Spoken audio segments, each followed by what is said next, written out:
Alright guys, I'm going to show you how to put fishing line on a brand new spinning reel. There's a little bit of a trick to this, so I'm going to show you some of the steps I go through.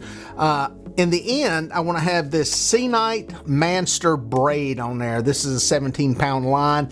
That's what I want on the top of my spool. That is what I'm going to be fishing with. But first, on the base, to fill up part of this empty spool, I've got another spool of line here that's monofilament, and I'm going to put that on first. Now what you need to do is first take a small piece of tape and put this on the spool itself. What I do is just get a very small piece and double it over. And this is really more important when you use braid. Mono's not as bad, but I put a piece of tape on there. You can also use two-way tape to do this. It's another way. It gives that line something to bite into. Make sure your bail is flipped open. If you do this long enough, you will mess that up, I guarantee it. Come through at least one of the guides, which I'm going to do there out of frame, and pull that line down here. Now what I'm going to do, this is very small line. I'm going to tie an arbor knot, and basically what that is an overhand knot, and then a little loop that slips. What I'll do is I'll put you a video in here real quick that shows you how to tie this knot. It's a very effective knot. You need to know how to tie it. It's a simple knot to tie. I'll put a video up that shows me tying it with some larger paracord so you can see. But once you have that tied, you basically come around here, get it lined up with the tape.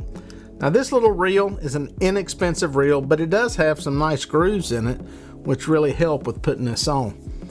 So what I'm going to do is get that on there, snug it down, get it up to that two-way tape, or just the folded over tape, and that's going to give that line something to bite into on the bottom of the spool.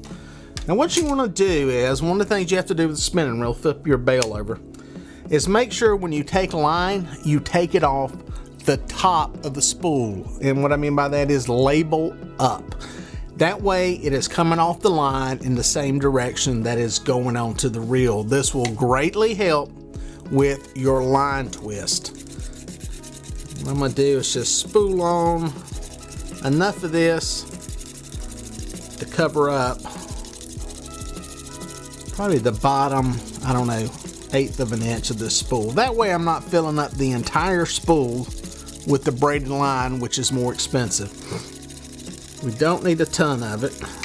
I'll fill up the back of it. We'll go a little bit more. And you can always use this line. This is some 8-pound mono that I'm putting on here, so that should be good. Then what we're gonna do, come in here, cut this line, boom. We're going to tie these two lines together using a double uni knot. Guess what?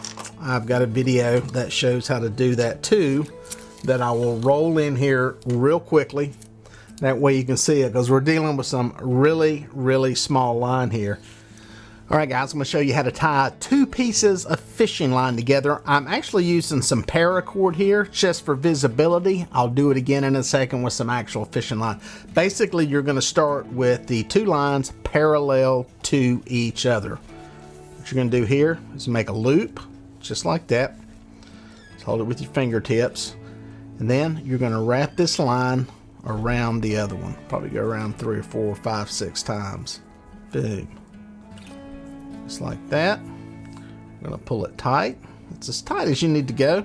It'll cinch itself down here in a second. And again, with those parallel, you're going to make another wrap around both of them together.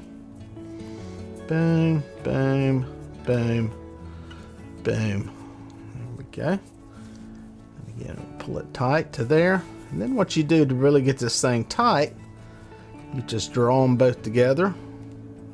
The more you pull, the tighter they get. Pull these ends down good and tight. Make sure they're snug. Bang. Trim that baby up. And you've got a double uni knot to tie two lines together.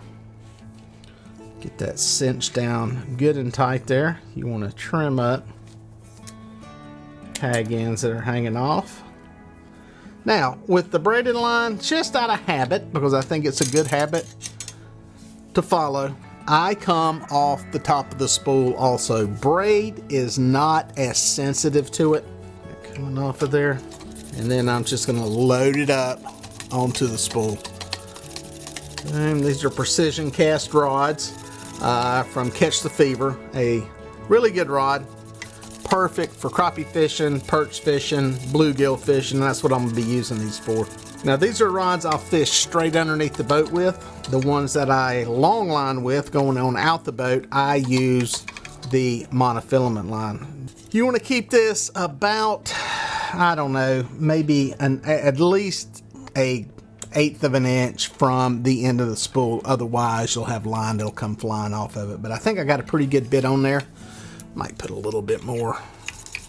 We got plenty. Let's use it. And that's it, guys. That's all it takes. This Manster line is a very affordable line. I've been trying it out this year, and very affordable. I'll put you a link where you can buy the line and get your hands on it. It's an affordable alternative to some of the more expensive braids out there. So hope this helped you. Go catch some fish.